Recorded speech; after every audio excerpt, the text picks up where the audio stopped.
Welcome to another edition of You and Me and Multiple Sclerosis.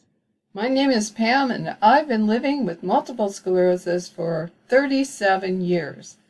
And I'd love to share with you some of the things that I've learned over that time. Well, we know that everyone's MS is unique to them. At the same time, there are symptoms that are common to many of us who have MS. And one of those we might loosely think of as balance. In other words, we don't really feel that steady on our feet. We feel that we might fall. We hang on to furniture or walls. We use a cane or a walker. We are not confident that we are going to maintain our footing if we're on uneven terrain or going up and down stairs or on a slippery surface like an icy sidewalk or even in our own showers and tubs.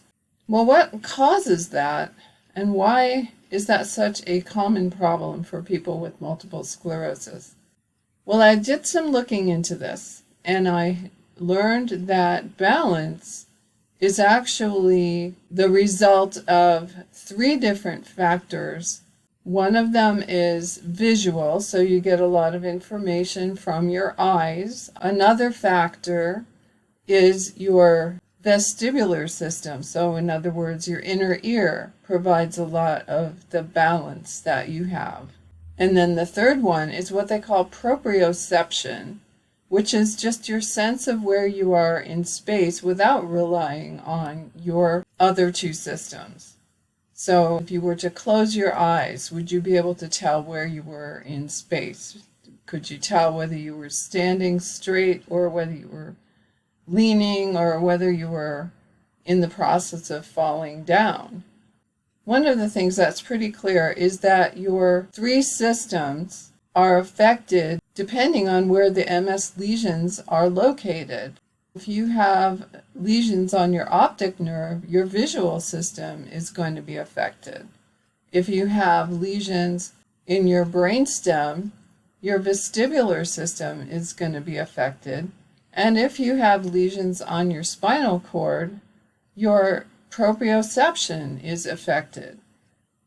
Now, part of the reason for that apparently is that proprioception actually starts and relies heavily on, of all things, your ankles. Your ankles send a lot of information to your brain that tell you where you are in space and whether you're steady on your feet.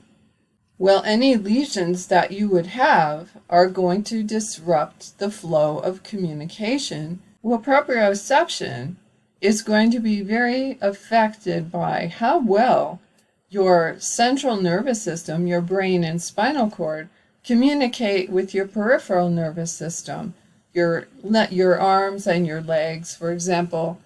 All of that information that's being collected through your feet, your ankles, your hands, your fingers, all of that information, normally it's being passed from nerve to nerve up into your brain where it's interpreted. But unfortunately, if you have multiple sclerosis, those nerve transmissions are oftentimes disrupted and you can't get continuous signals. And if the signals are interrupted even for a microsecond, that can cause you to lose your balance. Well, proprioception is probably the strangest of the three systems because it's a little harder to understand what it really is, right? You can understand that you're having problems with your inner ear and the little hairs that create the sense of balance. You can understand why if your visual system is impaired, you would not be getting the signals properly to let you know how to balance. But proprioception, it's a little bit less easy to understand and describe, but we can certainly see its effects.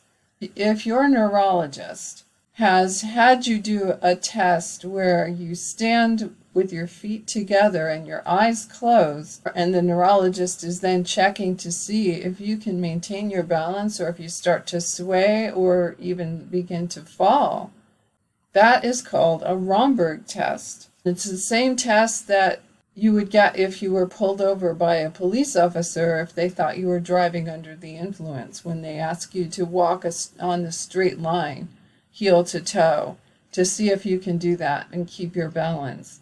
And unfortunately, of course, those of us with multiple sclerosis would have a hard time doing that, even if we were stone cold sober. That can be kind of an embarrassing difficulty at times. We can look drunk even when we're not, because our balance is so far off. Another test that a neurologist might have you do is close your eyes and then touch your nose. And that will give them an idea of whether or not your balance is affected, if your proprioception is off. So in other words, your fingers know where your nose is, but they may not actually be able to make that connection in the moment with your eyes closed. There's a lot of factors involved in whether you're going to be able to maintain your balance. And it can be very limiting and debilitating. But is there any kind of an answer? Obviously, it's not something you can just take a pill for and get your balance corrected. But are you stuck with poor balance? Well, thankfully, the answer is no. You can retrain your brain to balance again, even in the absence of the coordinated and continuous nerve transmission that you had before your MS got the better of you. It's a truth that has to be faced, that even if we can do some things to improve our balance through exercise and through retraining our brain, sometimes our proprioception in particular is just too far damaged for us to be able to reliably balance again.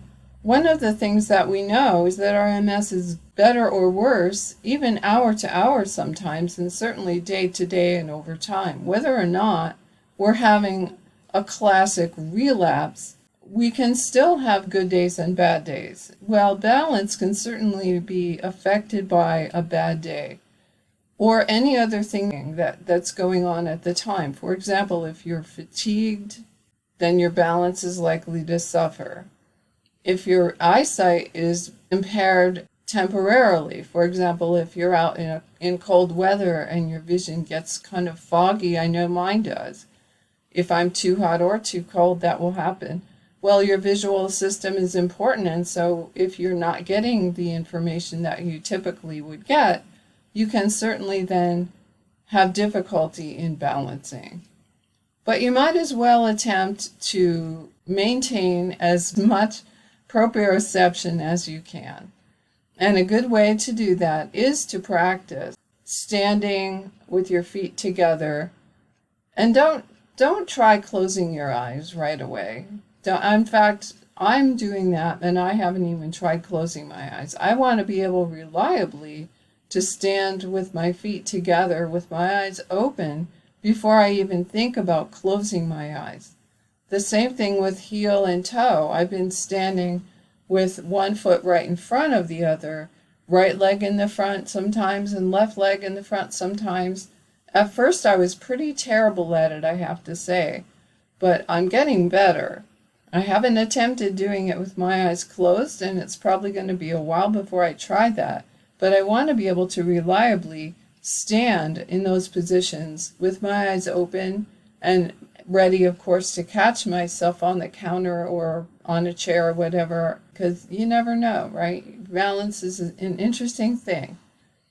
But strength is part of it too, and also just retraining, just getting your body used to being in those positions and knowing how to distribute your weight, because that's what balance is really about when it comes right down to it. Are you distributing your weight in the optimal way to maintain your position? If you don't practice, then you get out of the habit of figuring out how to make all the fine movements to put your weight in the right place and to distribute it correctly. And so, of course, it's going to be a spiral that only gets worse and worse.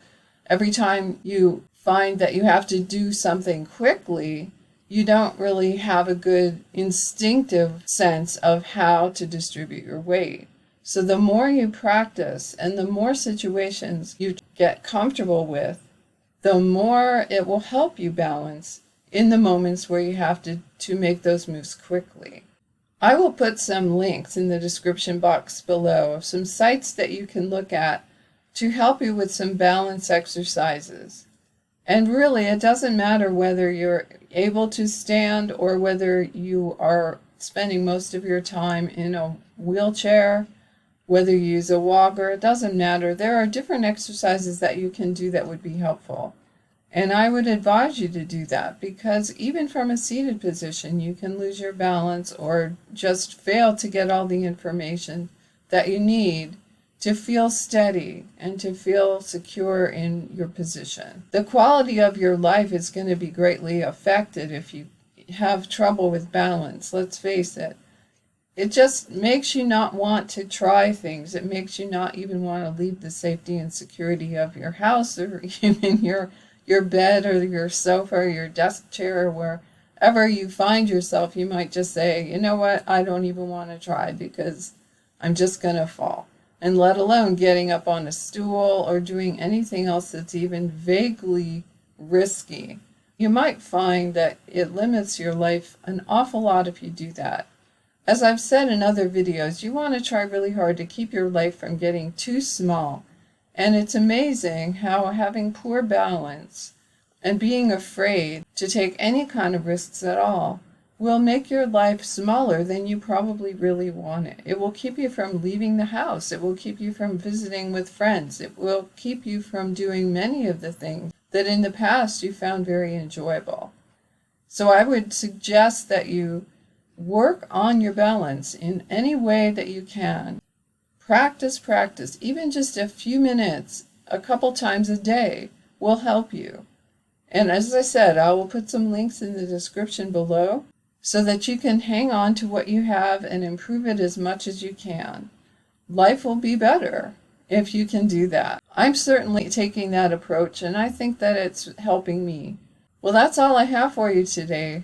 Leave me a comment and let me know if you're trying some of these exercises and if they're helping you at all. I'd really like to know. If you have some other questions about balance, put them in the comments below and I'll look for answers for you. We're all in this together, and the more we help each other, the better off we're all going to be. Well, take care, and I will see you again in my next video.